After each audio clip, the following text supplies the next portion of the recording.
Ready. You guys ready? Yes.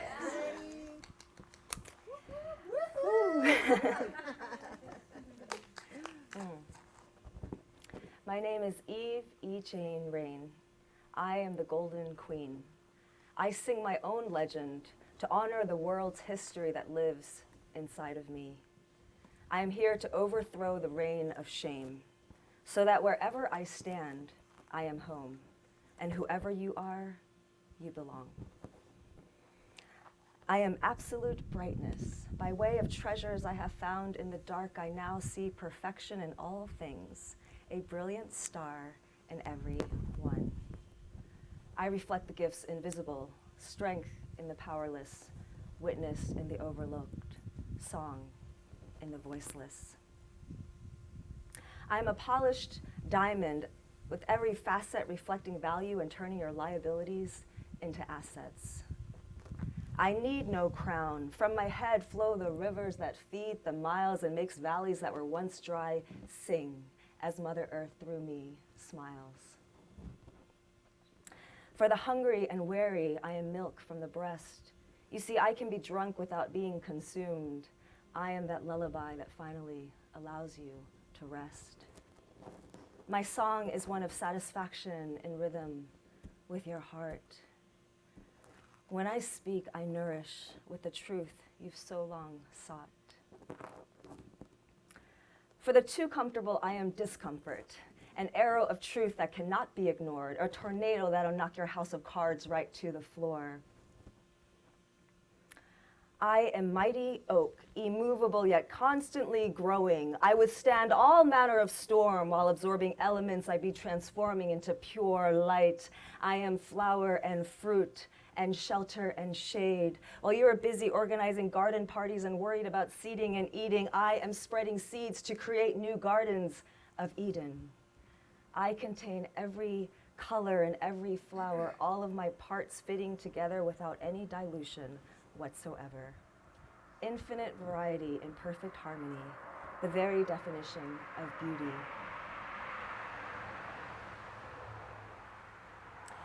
My very expression is evidence that with imagination, limitations are irrelevant. I am a playful spark of inspiration that can fuel the fires of revolution, and yet my power is still.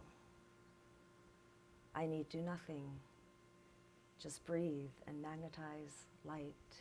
My presence sends out a current that amplifies delight. And this sweetness I give for free with no guilt attached. There's no sickness to be had from my candy. I am sexual celebration, warm, delicious body, purr, alive, and open to every sensation, while like cat, perfectly at home alone. Yes, I am well pleased with my adornments, this most sacred temple body. Yet what it covers is what can never be contained, fade, unravel, or be improved, the incomparable. I am virgin complete in my perfect innocence.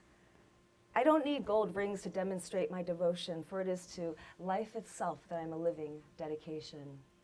Any attempt to confine me will become a ring, a stage for me to dance in, and I'll perform for you so you can see the illusion that you're in. There is nothing to escape from. You are the manifestation of liberation, and you are here to conquer every remaining idea of limitation. There is nowhere else you need to be. You walk with sky already in sync with infinity. You really can have it all, and do. Every wish, every whim, every dream fulfilled. Still don't believe, just look at me. I come from the golden sun, the source of all creation, and I am here to love my reflection. That's you and the moon and the stars and the flower pots and every insect and tree and rock where there is no answer. I am here. Even in darkness, I am distinct. I am the eternal question. I am the labyrinth. I am the golden queen, and I am here to overthrow the reign of shame. I sing my own legend to restore what is in danger of being lost, to honor the world's history that lives inside of me.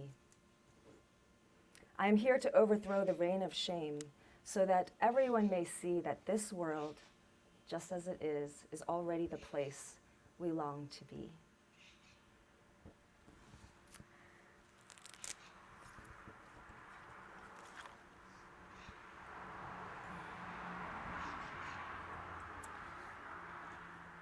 In my golden book, I tell the tale of the rebirth of the golden butterfly queen. No Madam Butterfly, but a monarch, born of a jewel-like chrysalis of warm and sparkling light, daughter to the sun. She was born with the gifts of infinite creativity and transformation. But it would be many years before this queen would realize the truth of who she was. So let us begin at the end of the beginning.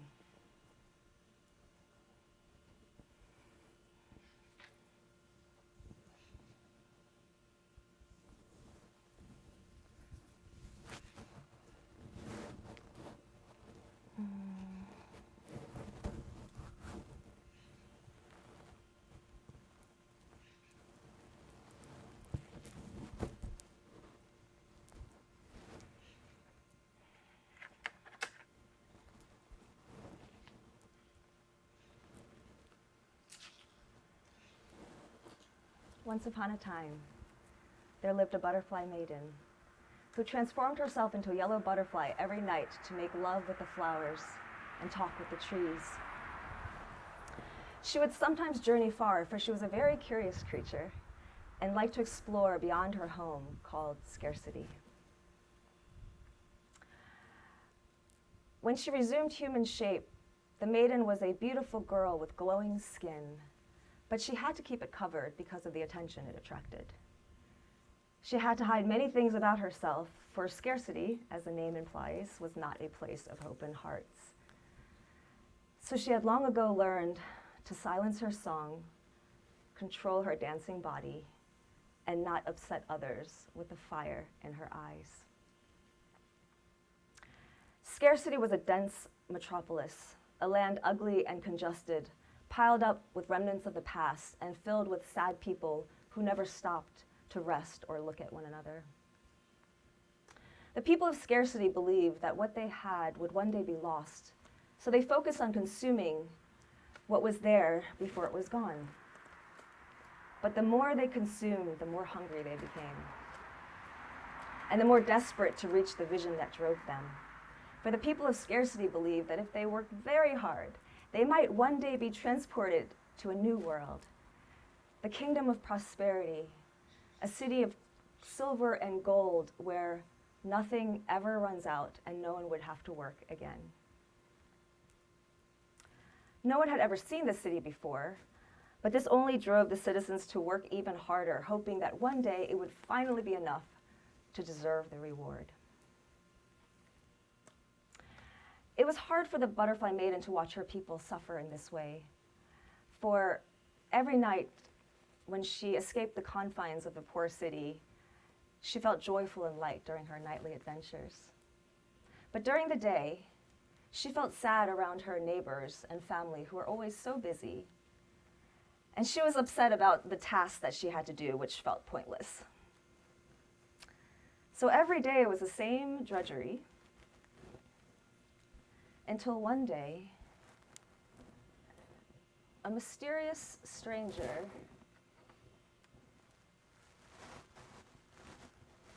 riding a great black horse entered the city gates.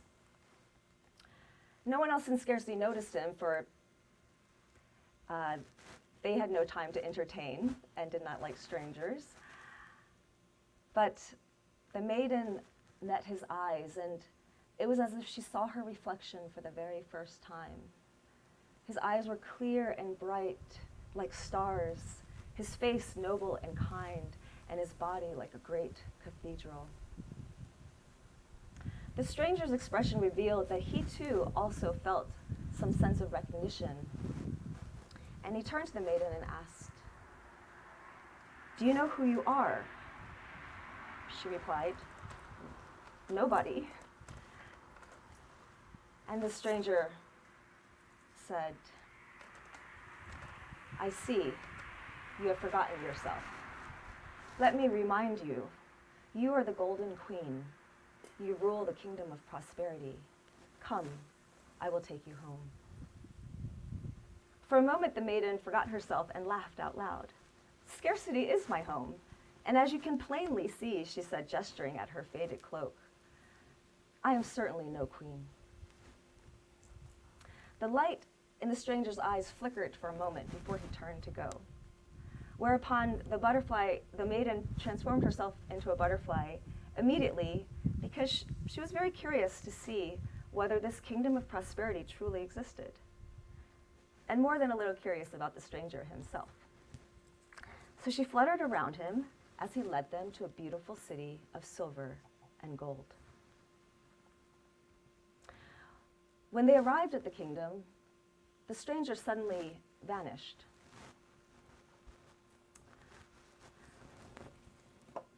But the maiden was too mesmerized by what she was seeing to think much about what she was not. Everything in this magical kingdom was crafted with great detail and beauty. The homes were made of exotic woods inlaid with jewels. The people wore clothes of the greatest finery. And the public squares were filled with the most beautiful art and music. But the true wealth of this happy people lay in their collective heart. Each being in the kingdom of prosperity was rich inside and out, and they shared their gifts fully. And the light that emanated from the eyes of each citizen was a treasure to behold. But the butterfly looked around with a mix of delight and bitterness.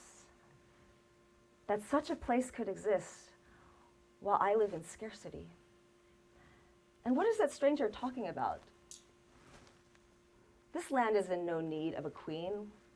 Every being seems to rule herself, every one his own king and queen. And besides, I could never fit in such a grand place as this. But from that night on, the maiden could not help but continue to visit the kingdom. Every evening, the stranger would arrive to the gates of scarcity, and the maiden would transform herself into a butterfly and follow him to the kingdom of prosperity. And each dawn, she would return home a little bit sadder. The difference between the majesty of prosperity and the way her people were living was just too great. Sometimes she thought about staying in prosperity, but she didn't want to leave her family and home behind, no matter how miserable it was. And perhaps more than that, she felt she truly couldn't belong in such a place.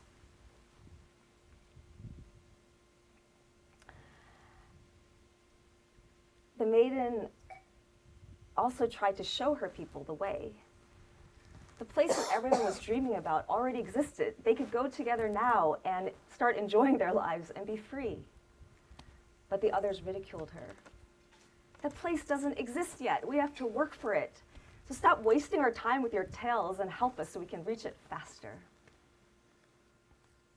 The maiden had always been seen as a little bit different, but now she was seen as crazy. And after a while, the torment became unbearable.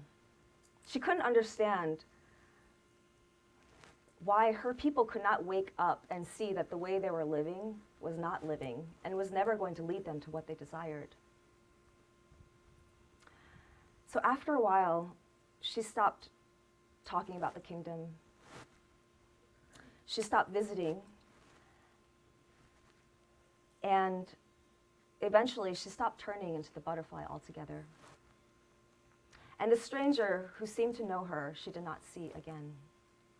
They had not had a conversation beyond their first, for she did not speak as a butterfly, and he was reserved by nature. But still, it had felt good to be in his presence. Now, she spent every night looking out her window, staring at the changing moon, and crying over her life that did not change. Until one day, from her tears sprang a beautiful flowering tree. And every day upon the branches of this tree, the maiden would see a white dove and a black crow. One day, the tree bore a strange fruit, and the dove told her to eat of the fruit.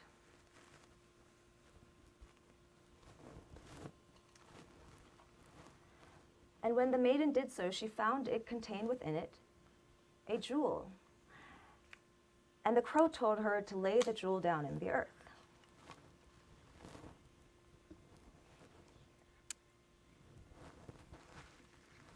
And she did so.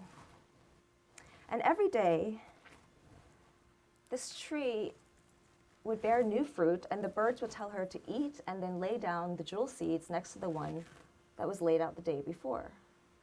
So in this way, she got tangled up. In this way, a path slowly formed.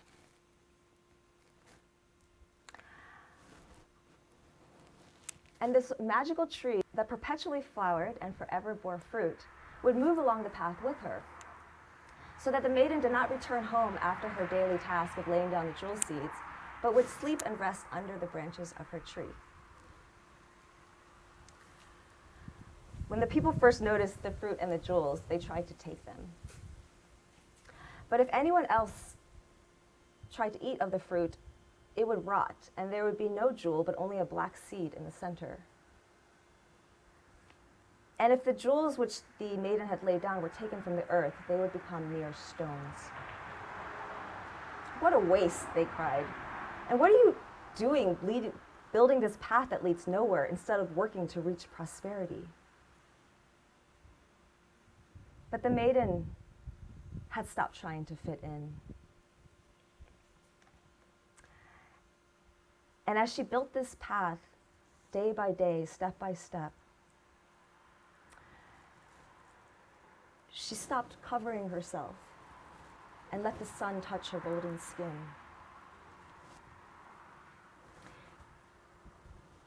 And she began to sing and laugh and smile again. And she began to enjoy seeing her reflection in the jewels.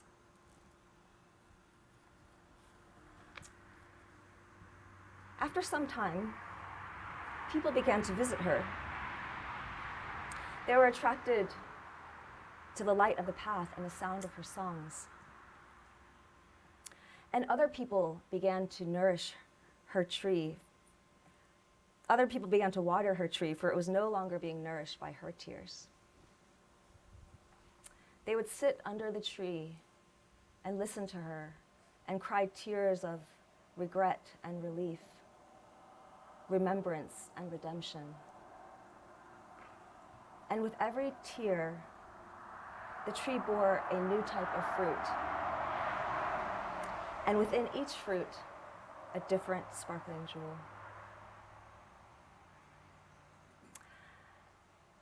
As the maiden continued to sing her songs, laying these new jewel seeds in the earth, the people that she touched began to awaken to the songs within and would go back home and share their gifts. And after many years, when the path was lit with the light of many different seeds, the maiden looked up to see a once familiar sight. The stranger on his great black horse.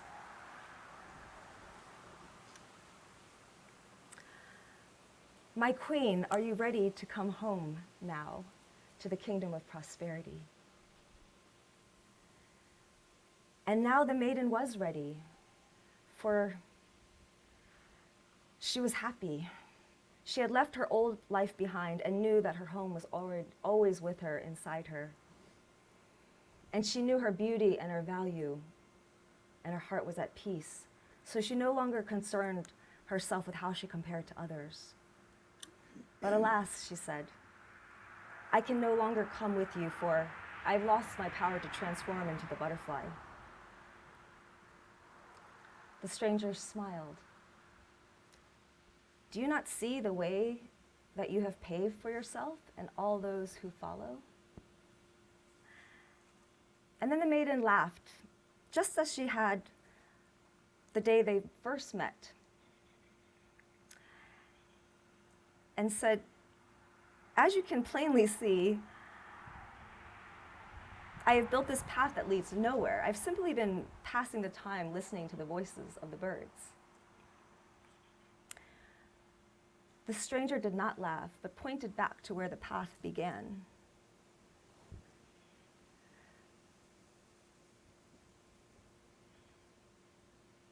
The home where you started from is not what you once knew. And when the maiden turned, she saw a city that glimmered with silver and gold.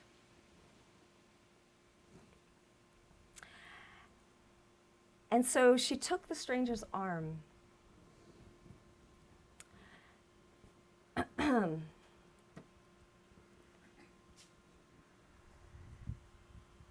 as he led them to the kingdom of prosperity, as he had so many times before, but this time she walked beside him as a woman on a path that she had built with her own hands.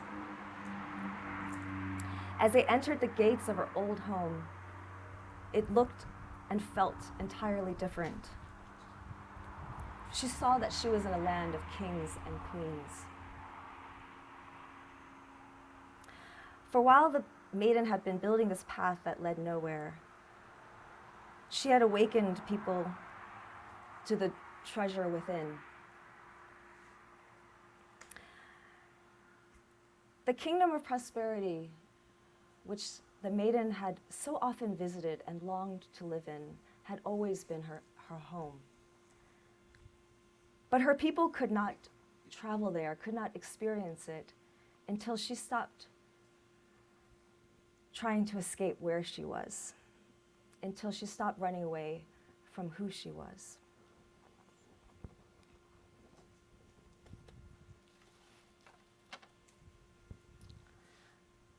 And as a stranger placed a golden crown upon her head, she looked into his eyes and saw herself again. A golden butterfly queen that could fly without wings, be at home with no house, and rule a kingdom without issuing a single command.